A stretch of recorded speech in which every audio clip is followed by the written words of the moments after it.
Notre podcast a un nouveau sponsor. En plus de cela, c'est une de mes marques préférées, Brag.ch.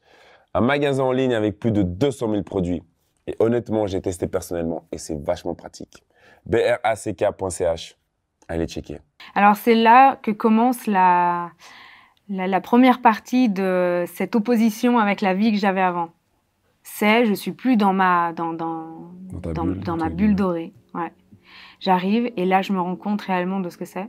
Un bâtiment venait d'être bombardé, alors c'est de la poussière, c'est sale, c'est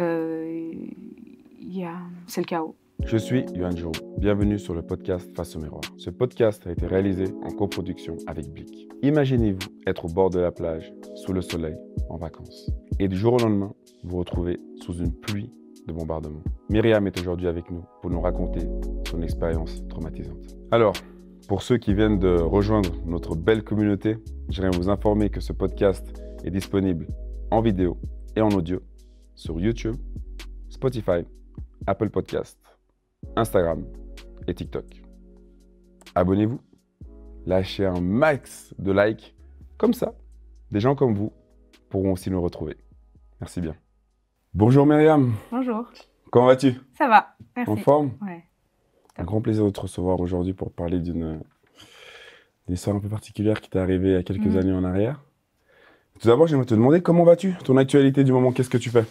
Ça va, je patiente, comme tout le monde, pour avoir une vie un peu plus normale. Je travaille dans l'aviation. D'accord. Donc, je suis aussi impactée par ce ralentissement. Voilà, je prends mon mal en patience et j'attends. Ouais. T'es à l'aéroport de Genève, c'est ça? Oui, ouais. Okay. Depuis 14 ans. Magnifique. T'as grandi, donc t'es à Genève depuis 14 ans aussi? Depuis 15 ans. Ok. À Genève, ouais. Et qu'est-ce que t'as fait? Qu'est-ce que tu faisais? Tes études? Alors, au début, je faisais des études de thèse de l'air. D'accord. Et après, j'ai bifurqué à l'aéroport de Genève et je travaille à la sûreté aérienne. Wow. Ouais. Magnifique. Ouais. Alors, revenons un petit peu sur cette période un petit peu particulière. J'ai envie de dire que c'est quoi, en 2006? C'est ça, oui. Je te laisse un petit peu m'éclairer. Qu'est-ce qui se passe? Tu pars en vacances, tu vis une vie de princesse, la vie est belle, quoi. Oui. 2006, juillet, je pars en vacances. Je vais rejoindre mon ami de l'époque qui habite à Beyrouth, à Jounieh plus précisément, au Liban. D'accord. Je le rejoins, il habitait chez ses parents à l'époque. Et c'est parti pour un mois de vacances au soleil. On pile la gastronomie. Gastronomie, fête. C'est tellement bon, la nourriture libanaise. Ouais, c'est clair. Ouais. J'en ai mangé hier d'ailleurs. C'est trop bon. Tellement bon. J'ai bien choisi. Et puis, on passe 3 semaines idéales. Il faut savoir qu'à l'époque, j'avais 19 ans. Nourri, logé, et maison. Voilà. Et comme tu dis, c'est la petite princesse. C'était une famille qui avait énormément de moyens, qui me chouchoutait, faisait attention à mes moindres désirs et faisait en sorte que je sois bien. Et donc vraiment, ce contexte est important de retenir. Ce côté choyé, voilà, et préservé. Ouais. Et lui, d'origine suisse aussi ou pas? Non. Alors, écoute, il est libanais avec des origines tunisiennes et canadiennes. Ok, d'accord. Donc, ces vacances de rêve se passent comme prévu ou comment tu te sens? Qu'est-ce que vous faites? C'est quoi un peu vos programmes? Alors, les 3 premières semaines, comme je disais, c'était vraiment chill. C'était les vacances. On se lève tard. Bon, on avait 19 ans, donc on se levait tard. On mangeait tard. On n'avait pas du tout le même fuseau horaire que les autres. On allait à la plage. Les soirs, c'était restaurant, discothèque, grosse voiture de sport. C'était vraiment de belles vacances. Mais c'est quelque chose dont tu étais habitué déjà dans ton passé, toi? Non. Ou pas du tout? Non, pas du tout. Nouveau. Non. J'ai connu ce mode de vie et puis cet environnement et c'était pas du tout le mien. D'accord. Ok. On s'y fait, c'est plaisant, mais voilà, c'était pas le mien. C'était pas le tien. Au début, ouais. Très bien. Et donc, ça se complique un petit peu parce que c'est la période un petit peu du conflit entre, je vais revenir un petit peu sur le conflit quand même historique entre Israël et le Liban, qui a justement débuté en 2006, pendant la période où tu étais. Le Hezbollah, donc parti islamiste basé dans le sud de Beyrouth, s'attaque à roquette à une patrouille israélienne à la frontière, tue 8 soldats, capture 2 d'entre eux, et de là, ce qui fait suite à des attaques d'Israël sur Gaza. Et toi, tu es en plein milieu de tout ça. Est-ce que tu peux me raconter un petit peu de tes souvenirs quand ça a commencé déjà? La première fois que tu as entendu quelque chose ou la première fois qu'on va dire que la panique a commencé à être présente? Alors, c'est venu graduellement. Comme tu le disais, donc le Hezbollah était dans le sud du Liban. Il y a ensuite Beyrouth, et moi j'habitais à 15 minutes de Beyrouth, qui est un peu plus au nord. Okay. Donc c'est vraiment par étapes. Ouais. Au début, on ne se souciait pas forcément. Mes amis me disaient « n'aie pas peur, n'aie crainte ». Le Liban a toujours été un peu en guerre, enfin, un peu même beaucoup. C'est une habitude, c'est une façon de par vie. phase, quoi. Voilà. Ma famille, elle qui était en France, était totalement paniquée. Parce qu'à partir les médias, bien sûr, des fois amplifient ou donnent des informations qui ne sont pas forcément toujours très justes. Et pour des personnes qui sont loin, ils se fient uniquement aux informations qu'ils ont, quoi. Donc, tu avais les appels de la famille qui te disaient de te méfier, oui. Mais toi, tu étais encore vraiment tranquille. Moi, j'étais loin parce que ça se passait tout au sud, donc à la frontière israélienne. Ouais. Et puis, donc ces attaques montaient, quand je dis montaient, se rapprochaient donc, de Beyrouth. Et puis, j'apportais pas vraiment d'attention. D'accord. Tant que mes amis et ma famille là-bas me disaient « Écoute, ne t'en fais pas, ça va aller ». Même la famille de ton copain et ton copain ne s'en souciaient même pas forcément. Non. Pour eux, c'était une habitude d'être sous menace constante. D'accord. Et puis, une semaine avant de rentrer, là où j'ai commencé à réaliser qu'il y avait un souci, c'est qu'ils ont bombardé l'aéroport de Beyrouth. Wow. Ouais, l'aéroport a été bombardé. Alors, je me souviens d'avoir pris ça comme information, sans tout de suite me rendre compte des conséquences. Je me suis pas tout... Mais, comment je vais rentrer? En fait, je me suis dit, ils sont proches, et pas, mais comment je vais rentrer? Ah d'accord, c'était plus de réaliser qu'ils s'approchaient de vous, mais tu pensais pas au fait de rentrer de nouveau en Suisse. Ouais. Ok. Je me suis pas dit, mais attends, j'ai un vol à prendre dans une semaine. Non, mais ils sont là, en fait. T'étais dépaysé, en fait. Ah, mais totalement. Et donc là, on avait arrêté tout ce qui était sorti, là c'est sûr. On restait à la maison, on ne sortait pas vraiment. Et puis est venu le jour où notre ville, donc qui était au nord de Beyrouth, le port s'est fait bombarder. Aussi, ouais. À ce moment-là, j'étais à la maison et puis on s'est réveillés et on a vu cette énorme fumée qui venait du port, en fait. C'était très très proche de vous, cette fois-ci, pour le coup. On a entendu les sirènes et puis on s'est dit, OK, là, il y a un problème. Là. Et donc, comment on réagit? Qu'est-ce qu'on fait? C'est quoi la première réaction? Panique? La panique. Totale.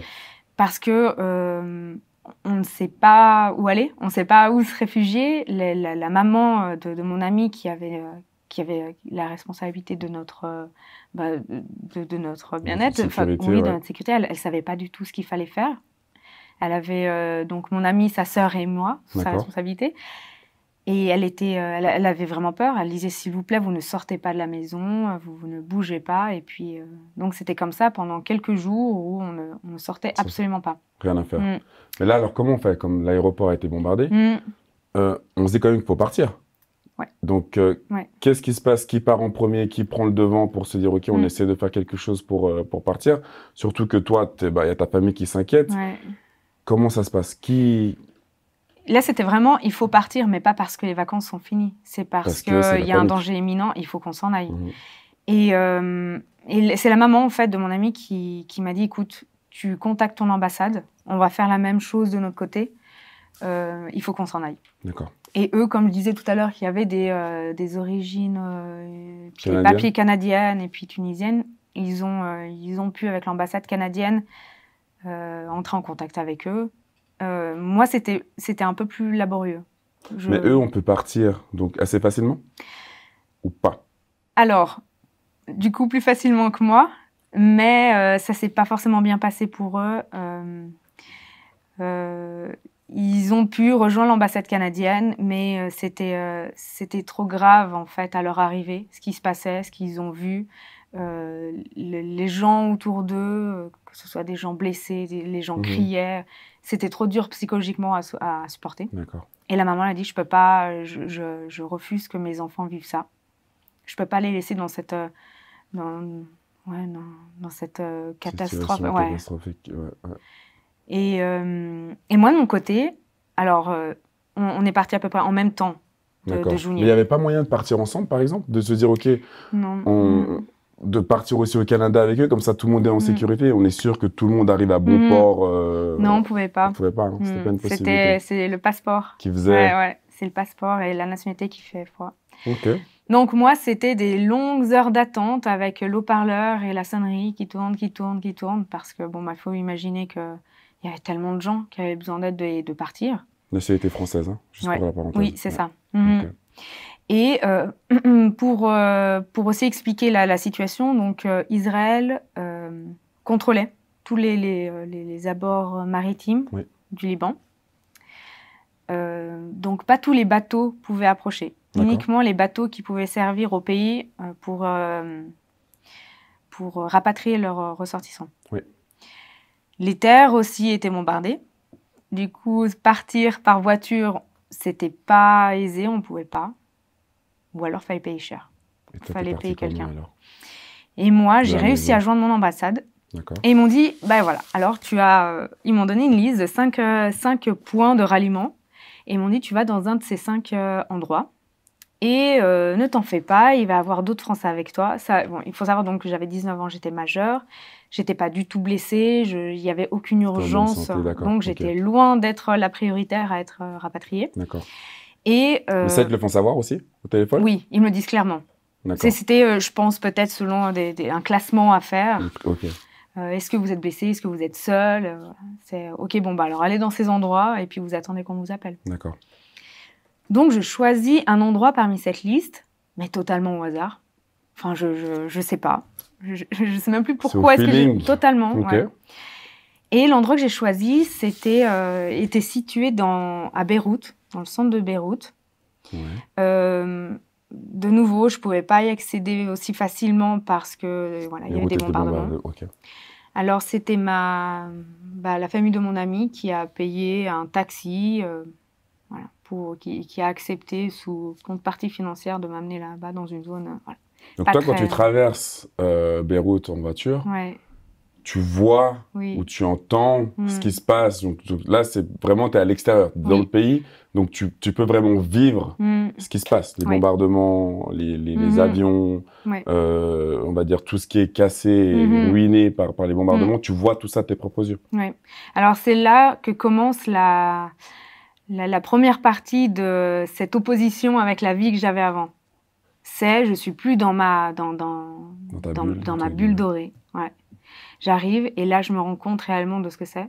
Un bâtiment venait d'être bombardé, alors c'est de la poussière, c'est sale, c'est le chaos. Ouais.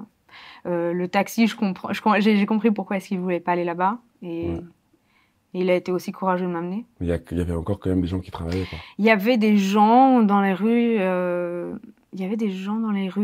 peu, parce que c'était tellement... C'est comme l'alerte rouge. Oui, c'était pas safe. Il fallait surtout pas rester là-bas. Donc on a juste passé par ces endroits avant qu'ils me déposent au lieu supposé de ralliement. Et le lieu que j'avais choisi, c'était un couvent. C'était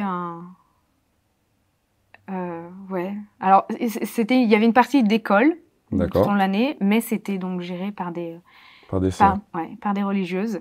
Et où moi j'étais, c'était un couvent en fait.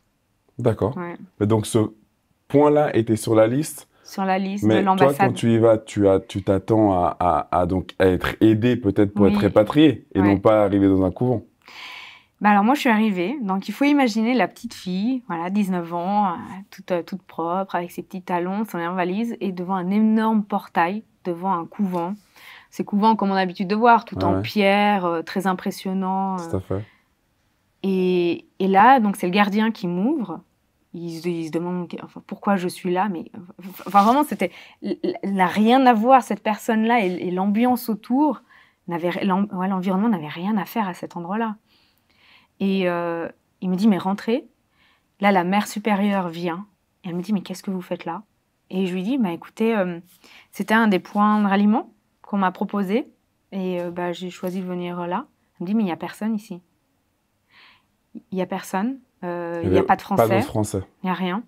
Juste des sœurs. Ouais, juste des religieuses. Ouais. Et elle me dit, mais vous ne pouvez pas rester là, vous rentrez. Et elles m'ont accepté, elle m'a tout de suite fait rentrer dans le donc l'accueil a été direct? Oui. Okay. Ah oui. Pour elle, c'était hors de question et inconcevable de me retourner dans les ruines environnantes. Non, ça, elle ne voulait surtout pas. Elle dit, vous restez avec nous et on va trouver une solution. Et tu es resté combien de temps dans le couvent? 1 semaine. 1 semaine? Ouais. Et comment s'est faite ton adaptation? C'était pas une adaptation, c'était de la survie. C'est de la survie. Ouais.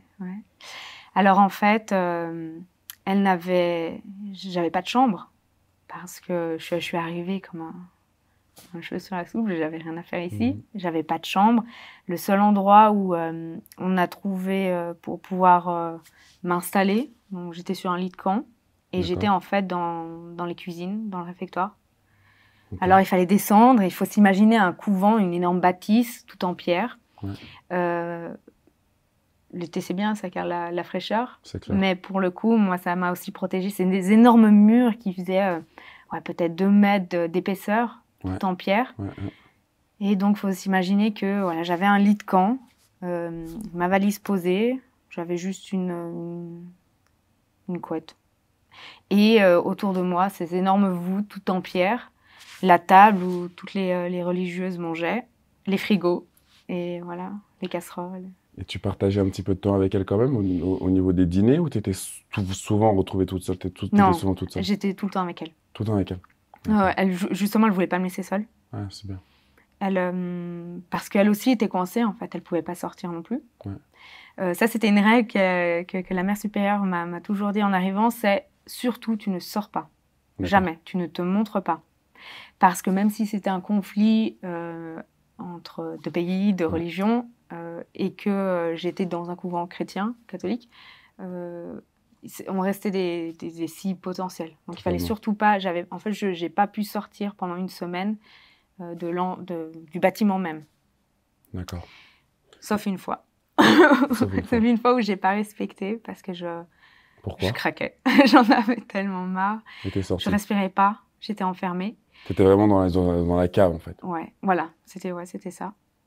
J'avais... je crois que j'avais même pas de lumière directe. J'avais que des ampoules. Il me semble pas avoir du souvenir que j'ai, il me semble pas avoir même de fenêtre, puisque c'était dans les sous-sols, en fait. La cave. Donc, le contraste de la maison, villa, belle vie, et te trouver dans les caves d'un couvent a dû être assez dur pour toi, ou tu t'es adapté? On va dire, c'était en mode survie, donc ça peut naturellement, mais comment tu ressens et comment tu vis la chose?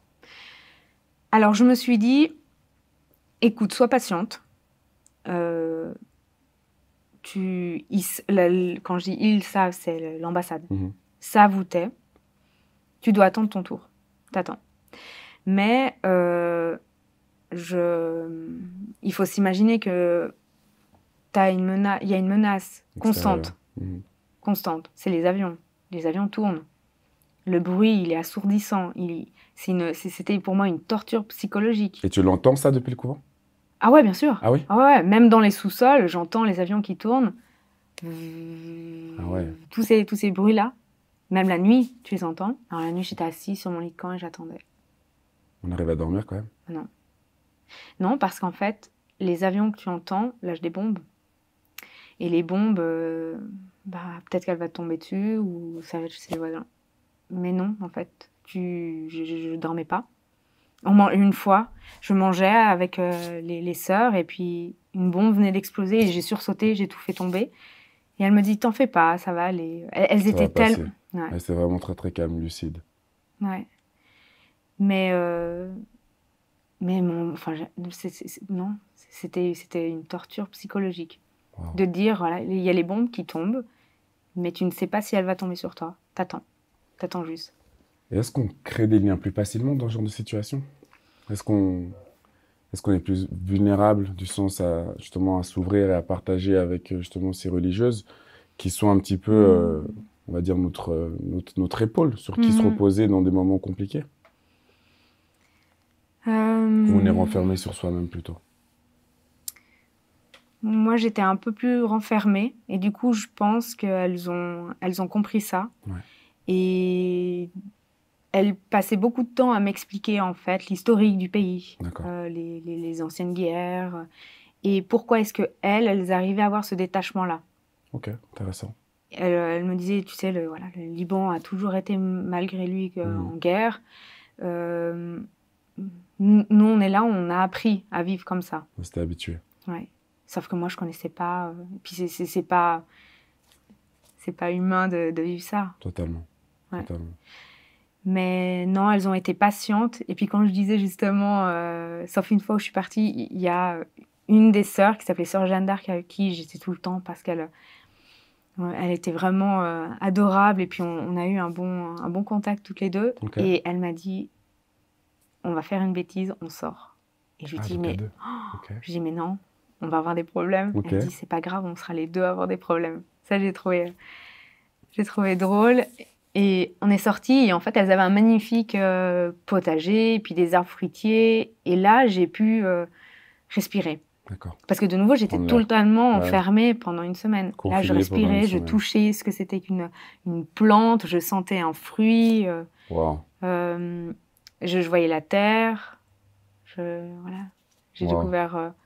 De nouvelles découvertes, en fait. C'est vrai qu'on a tendance à pas se rendre forcément compte, mais quand on est confiné pendant plus d'une semaine, on l'a tous vécu en soi. Hein. Mais oui. On a perdu un petit peu notre liberté et c'est vrai que c'est délicat comme sensation.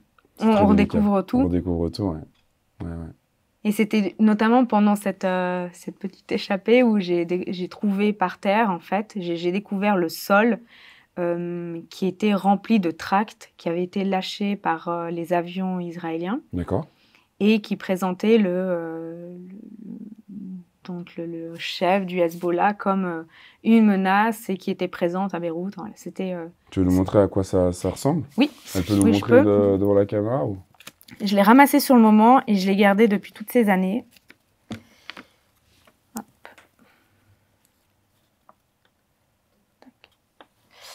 Voilà. Et quand j'ai découvert que le sol était plein de ces papiers, j'en ai ramassé un et je l'ai mis dans la poche. Et puis sur le moment, je ne savais pas ce que c'était. Et c'est après, plus tard, que les religieuses elles m'ont expliqué. Voilà. C'était une technique, une manière de communication qui était souvent utilisée. Voilà. Et est-ce que il y a un contact qui est établi avec ta famille aussi? Parce que l'ambassade, on en est où avec justement ce répatriement et puis aussi surtout ta famille? Elle doit se faire du souci. Où est Myriam? Qu'est-ce qu'elle fait? Alors l'ambassade, j'attends. J'attends parce qu'ils ont été clairs. Vous n'êtes pas du tout prioritaire pour le rapatriement. Dans l'attente complète. Total. D'accord. Ils m'ont dit, tant qu'on ne vous contacte pas, ça ne pas. sert à rien parce qu'on est occupé à gérer d'autres personnes qui sont blessées et puis qui ont besoin de notre aide en priorité. D'accord. Ma famille, c'était extrêmement dur parce que déjà qu'ils s'inquiétaient quand ça commençait dans le sud du Liban. Alors, il faut imaginer l'état de la maman et du papa quand je leur ai dit, voilà, je suis dans les sous-sols d'un couvent. Là, c'était... non. Là, c'était... Maman, je sais qu'elle a eu des soucis au niveau du cœur parce qu'elle n'arrivait pas à supporter ça. Et mon papa, donc il faut savoir que lui était militaire français. D'accord. Et donc, il nous a toujours... il nous a élevés avec cette pudeur et dureté peut-être sentimentale où c'est... ça va aller, tu fais et on avance. D'accord. Et voilà. Sauf qu'un jour, alors j'avais tout le temps contact avec eux, on s'écrivait, on s'appelait. Et un jour, je lui ai dit, écoute, tu sais, oui, il y a des Français, ils ont la chance de pouvoir rentrer. Moi, ça va pas être mon cas. Ça peut être ton cas. Non. Je lui dis, je vais pas rentrer à la maison. Je lui dis, je vais pas rentrer. Et Comme ça, tu vas pas rentrer. Parce que vu que j'étais un peu un fantôme dans ce gros rouage qui était l'ambassade, le rapatriement. Moi, j'étais vraiment mise de côté parce que j'étais pas de nouveau prioritaire, mais j'avais tout le temps cette menace au-dessus de ma tête. Donc tout le temps, les bombes tombaient. Tu penses à mourir à un moment donné? En fait, c'est pas je pense à moi, c'est je sais que je vais mourir, mais je ne sais pas quand. Tu vois. Et c'est ça qui psychologiquement est très dur parce que du coup, t'as pas envie de manger. Pourquoi tu manges? Si tu sais que tu vas mourir. Mais ouais, s'il te reste quelques jours. Pourquoi est-ce que tu dors? Tu dormiras plus tard. Et ça, tu le partages avec ton papa ou avec ta maman? Mon père, je lui ai dit, écoute, je vais pas rentrer à la maison. Pour lui, c'était dur d'entendre ça parce que, déjà, en tant que papa avec sa fille, et aussi parce que j'ai eu le caractère que lui m'a transmis, qui est très aussi pudique ou peut-être réservé. Quand ça va pas très bien. Et là, que je lui dis ça, il a compris qu'il fallait qu'il fasse quelque chose. Et en fait, comme les militaires dans l'armée française, c'est une famille très soudée, il m'a dit « Ok, je vais faire le nécessaire ». Et qu'est-ce qu'il a fait, le papa? Le papa a contacté sa hiérarchie. Avec sa hiérarchie, a contacté encore plus haut. À chaque fois, il essayait de monter les strates et puis jusqu'à avoir un rang suffisant où un jour, un monsieur m'a appelé et m'a dit, voilà, j'ai appris ce que... Je ne saurais pas te dire le grade qu'il avait, mais je sais que c'était assez important. Et il m'a dit, voilà, je sais ce qui se passe, je sais où vous êtes. On va tout faire pour vous sortir là. D'accord. Et je lui dis, mais écoutez, merci de faire le nécessaire.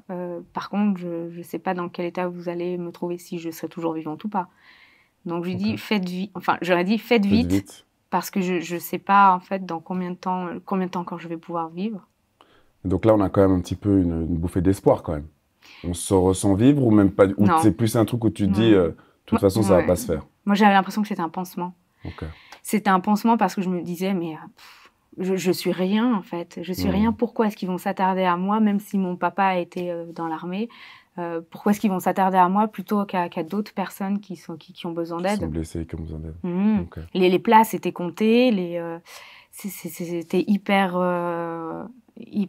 carré et puis cadré. Pourquoi une petite de son côté? Je voyais pas l'importance que j'avais ou pourquoi est-ce que ma vie en valait mieux qu'une autre dette pour être rapatriée avant les autres. C'est assez juste, mais en tout cas, tu avais la valorisation de ton papa. C'est ce qui est très important sur ce moment-là, de ne pas te sentir seule. Ouais. Et puis, j'attendais, mais comme je continuais à attendre, alors je dis beaucoup j'attends, mais parce que j'ai pas de repère temporel. Pour moi, attendre, même 5 minutes, quand il y a des avions qui tournent, c'est une éternité.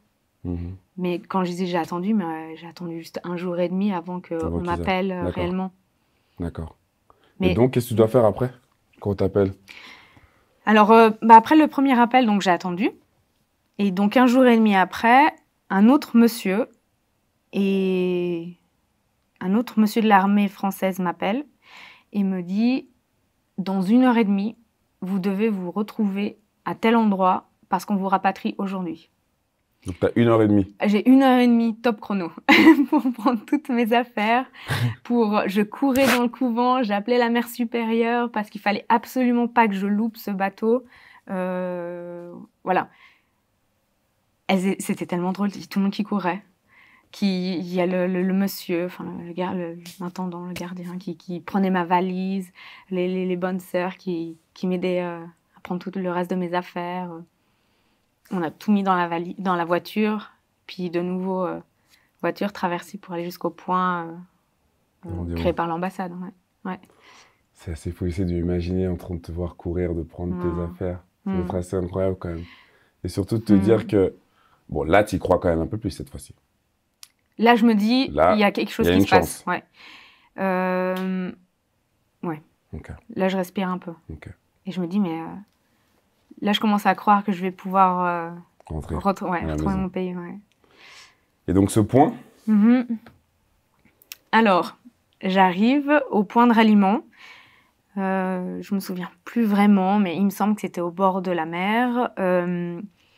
Et j'arrive, je me présente. Pas de souci, vous êtes sur la liste. Et là, il me regarde. Et j'ai senti une gêne. Parce que, enfin, c'était, mais elle va bien. Pourquoi elle est là? Qu'est-ce qu'elle fait là? Mais j'ai rien dit. J'ai vu dans le regard des gens, je me dis, qu'est-ce qu'elle fait là? Est-ce que c'était peut-être ce regard justement de princesse, cette passe-droit? Ouais. Peut-être, c'est pas justifié. Sa présence, elle a rien à faire ici. Pas Dû elle. à la situation, bien sûr. Oui. J'ai compris ça. Mais j'ai pas relevé, j'ai rien dit. Enfin, Non, sans frustrer ou même pas? Genre, est-ce que ça fait un petit peu un mal à son estime? Non. Non. Moi, je voulais partir. Honnêtement, je m'attardais pas forcément à ce que les gens pouvaient penser. Je voulais rentrer chez moi et... Survie. Ouais, c'est tout. Là, il faut que je rentre. Et on m'a dit, bah écoutez, vu qu'apparemment vous allez bien et que vous rentrez donc aujourd'hui, bah voilà, donc il y a ces 10 enfants qui doivent rentrer aussi en France et ils vont être sous votre responsabilité pendant les 2 jours du voyage. Et dans quel état sont ces enfants? Alors, il y en a beaucoup qui pleurent, il y en a qui sont blessés, mais pas d'une manière grave. Ouais, ils pleurent beaucoup. Ok. Et toi, psychologiquement, t'es comment? Alors moi je suis complètement détruite. J'ai de la peine déjà à penser à moi. Enfin, comme je te le disais, je mangeais pas, je buvais pas. Comment est-ce que je vais trouver cette force pour m'occuper de 10 enfants alors que même moi, j'arrive même pas à m'occuper de moi-même, quoi. Et puis, ces enfants, donc, ils étaient rapatriés parce qu'ils étaient venus soit en vacances, soit avec le passeport français. Et puis, voilà. J'explique ça pour expliquer pourquoi est-ce qu'ils n'avaient pas de parents, en fait, pour rentrer. Et j'ai dit, ok, bon, bah, allez, c'est reparti. Enfin, encaisse, prends, gère, voilà. Tu dis rien, tu t'acceptes, et tu continues et tu vas rentrer. Et donc, l'itinéraire, c'est quoi? Tu prends ce bateau, mais donc, quand ils te demandent de s'occuper de ces enfants, ça veut dire quoi? C'est de leur donner à manger, de les laver, de les chouchouter, de leur donner de l'amour? C'est quoi ton rôle, en fait? Alors, c'est tout faire pour que déjà, le nombre exact arrive en France. À bon port. Pas que j'en perde un. Ouais. Faire attention, comme tu le disais, à ce qu'ils mangent bien, ce qu'ils boivent. Être la maman, en fait, c'est ça? Ouais. Un petit peu. Oui. Être un réconfort pour eux. D'accord. Voilà. Et faire en sorte qu'ils soient le moins impactés ou touchés par ce qui se passe. Et puis, donc, on part de Beyrouth. Ouais. Pour aller? Alors, c'était un énorme bateau militaire français, magnifique. D'accord. On monte tous à bord et il nous a amenés jusqu'à Chypre. Et de Chypre, donc la traversée, elle a duré une journée, peut-être une nuit. J'aimerais juste revenir sur un point. Oui. Quand tu t'éloignes ou quand vous vous éloignez avec le bateau de Beyrouth, à quoi tu penses si tu regardes au loin ce qui se passe? Quelles sont les images que tu vois et qu'est-ce que tu penses, toi, en tant que, entre guillemets, privilégié de partir? Alors, il faut savoir que quand je suis arrivée sur le bateau, donc c'est un bateau militaire, hein, c'est pas un bateau de croisière. Les plafonds sont très bas, c'est assez étouffant, surtout moi qui venais de rester une semaine sous des murs épais, je pouvais juste pas rester en fait, dans les habitations, quoi. Il fallait que je parte et que je respire. Donc, puis j'avais juste pas la force aussi de m'occuper des enfants. J'ai demandé aux militaires s'ils pouvaient m'aider. D'accord. Je leur ai dit, s'il vous plaît, aidez-moi. Gérer une partie des enfants et puis il faut que je prenne l'air. Et en fait, quand je dis je prends l'air, je suis montée sur le pont et j'ai dormi et je suis restée là-bas de nouveau toute la nuit. Encore un lit de camp. J'étais... c'est sympa les camps. Tu t'es habituée. Je me suis habituée. Tu es faite. Et là, pour revenir à ta question, la nuit venait de tomber et en fait, je regardais le Beyrouth au loin et je voyais ces lumières qui tombaient. Et ces lumières, c'était pas des feux d'artifice à l'envers, c'était des bombes qui tombaient. Et la pensée que j'ai eue, c'est pas juste, en fait. C'est pas juste que moi je sois là, que je puisse partir parce que j'ai un passeport d'une bonne couleur, que j'ai un gouvernement derrière et il y a des structures qui existent et moi je pars et ces gens meurent. Ouais. Ça c'était dur. Tu dois accepter. Ouais. Surtout que en temps normal j'aurais pas dû partir à ce moment-là. Ouais. Donc je passe la nuit sur le bateau et puis quand on arrive à Chypre, là on prend un avion qui nous ramène jusqu'à Paris. D'accord. Et entre-temps, tu as eu des nouvelles de ton copain? Alors eux, de leur côté, donc, ils ont essayé de partir avec l'ambassade canadienne, comme je te le disais tout à l'heure, mais c'était trop dur psychologiquement pour eux. Alors ils ont aussi payé un chauffeur qui a pris la route et qui les a conduits jusqu'à Damas, en Syrie, à l'époque où la Syrie était plus safe que le Liban. Et ils ont réussi à partir depuis l'aéroport de Damas jusqu'en Tunisie et ensuite au Canada. D'accord. Ok. Donc, votre arrivée à Paris, comment les enfants vont bien? Il y a toujours le nombre de 10. Ils sont tous là. Ils sont récupérés par leur famille. C'est quoi la procédure? Alors, on arrive, on débarque, on est pris en charge par le ministère.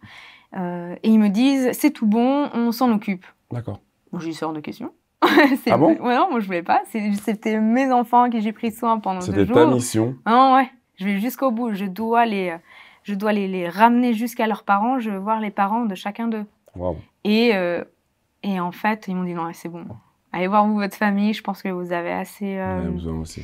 souffert. Donc, allez respirer, rejoindre votre famille. Et puis, nous, on s'occupe des enfants. Et là, il y avait mes parents qui m'attendaient, qui avaient fait le trajet donc, jusqu'à Paris pour venir me récupérer. Tu arrives à me décrire un petit peu ce sentiment, s'il te plaît? De retrouver les parents? De retrouver les parents et surtout d'être à Paris et de voir ta famille. C'est-à-dire, est-ce que tu arrives à me transmettre ces émotions, d'être libéré de tout ça, en fait? Alors, je crois que sur le moment, j'ai pas su apprécier tout de suite parce que j'étais encore focalisée sur ma mission de ramener les enfants. Oui, j'étais en France, mais j'avais une tâche qui n'était pas finie, qui n'était pas accomplie. D'accord. Je devais d'abord laisser ces enfants à leurs parents et après, je pouvais me permettre de respirer. Et du coup, c'est là, quand j'ai retrouvé mes parents, où tout est arrivé d'un coup. C'est, OK, je suis libérée de cette tâche-là, de cette mission. C'est bon, je suis en France. Je suis en France, c'est safe. Ma maman qui est dans tous ses états, comme on peut imaginer l'état d'une maman. Ils étaient soulagés aussi, parce qu'ils ont vu que j'allais physiquement et d'apparence très bien. Du coup, je pense qu'ils avaient très peu aussi... Enfin, j'avais un contact avec eux, mais ils avaient aussi peu de nouvelles. Tout à fait. C'était pas l'époque des smartphones comme actuellement. Il n'y avait pas de photos, de vidéos, de choses comme ça. Du coup, je pense qu'ils ont eu cette crainte de dire mais à quoi va ressembler ma fille? Est-ce qu'elle va être abîmée? Est-ce qu'elle va être blessée? Mais ça, j'ai envie de dire que peut-être blessée physiquement est peut-être moins grave que psychologiquement. Dans quel état tu t'es retrouvée et quel impact a eu cet épisode sur les mois, les années à suivre dans ta vie? Alors, le premier soir en arrivant à Paris, en fait, ma maman voulait dormir avec moi. Donc, j'ai dormi avec elle. Et au milieu de la nuit, je me suis réveillée en sursaut. Et j'allais crier. J'allais hurler. Et je me suis retenue parce que il y avait ma maman qui dormait. Et je me suis dit, ne fais pas ça. Parce que si tu cries, ils vont me prendre pour une barge.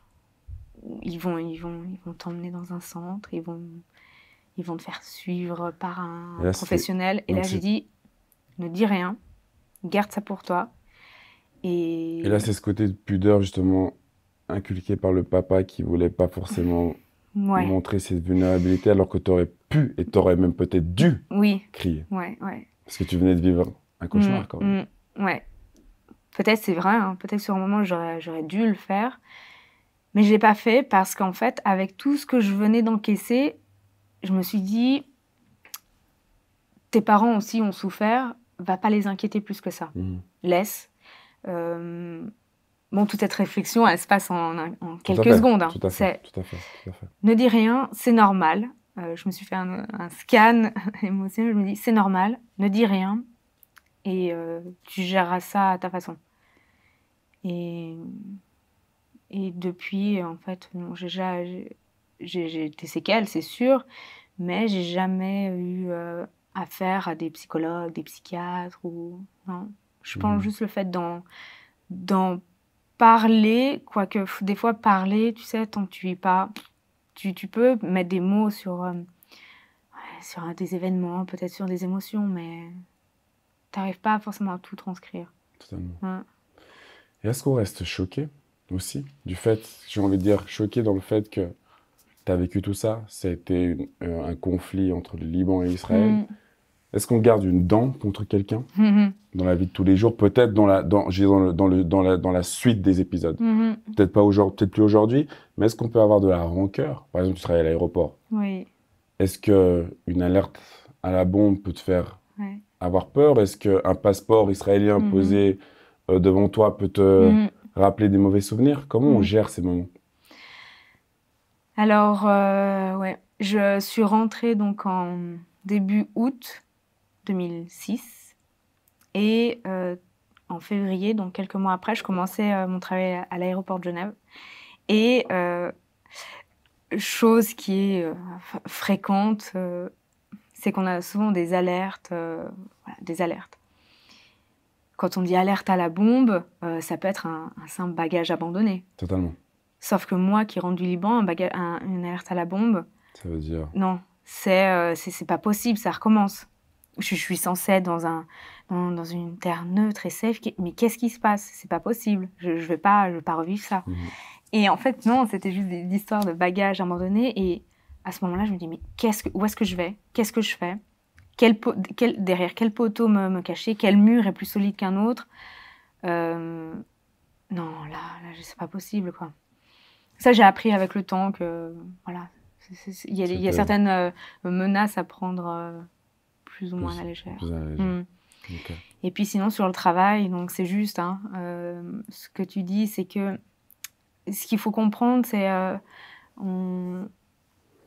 quand les bombes tombent, c'est la mort qui tombe, mais on ne sait pas, comment je peux dire ça?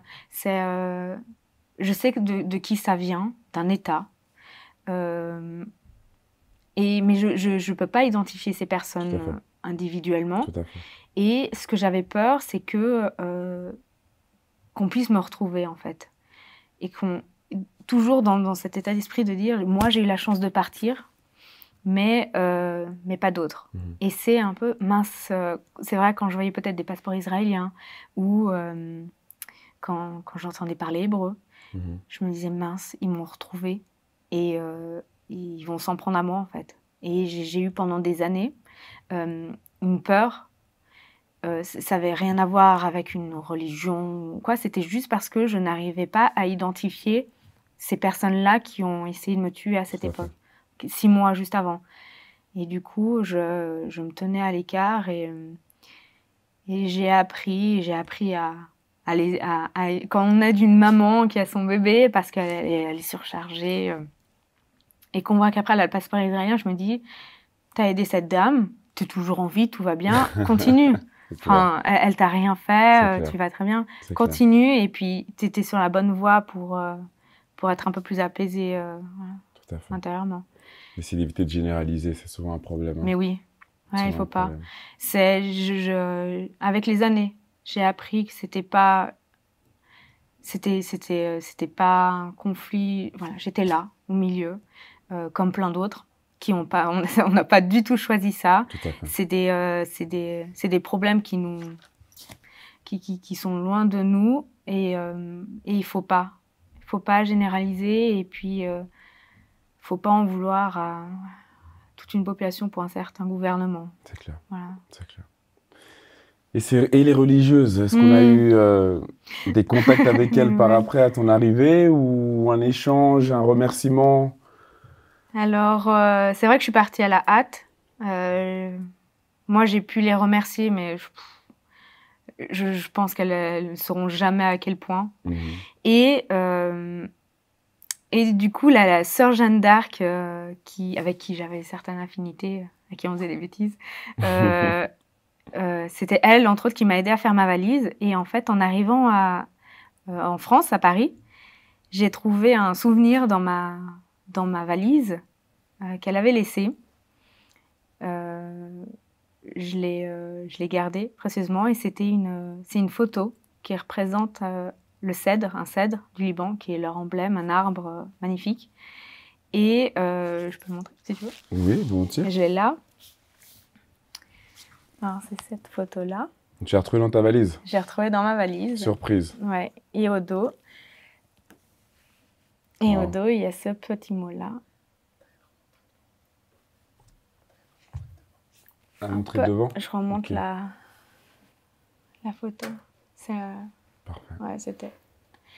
Et puis, le mot à l'arrière dit « Malgré les destructions, le Liban reste et restera vert pour toujours. » Liban, en 2006. Bonne route, chère Myriam, sœur Jeanne d'Arc. Beyrouth, le 20 juillet 2006. Voilà. C'est beau. Elle m'avait laissé ce souvenir. C'est beau. Et après ça, j'ai pas eu d'autres nouvelles d'elle. Non. Okay.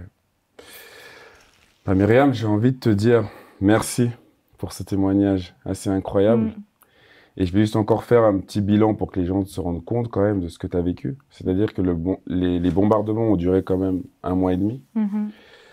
Un bilan assez lourd, hein, avec 1100 civils morts pour 4000 blessés libanais et 120 civils décédés et 1600 blessés israéliens. Donc aussi avec une grosse perte économique. Mais juste pour se rendre compte de l'ampleur, sous quoi, qu'est-ce qui se passait quand tu y étais, c'est vrai que c'est des choses compliquées à vivre, j'imagine, qu'on peut avoir des séquelles pendant un long moment. Et c'est pour ça que je tiens vraiment à te remercier du fond du cœur d'avoir pu partager ça avec nous aujourd'hui. Avec plaisir. Merci beaucoup. Merci. Ce podcast a été présenté par Bragg.ch, votre magasin en ligne où vous payez comme vous voulez.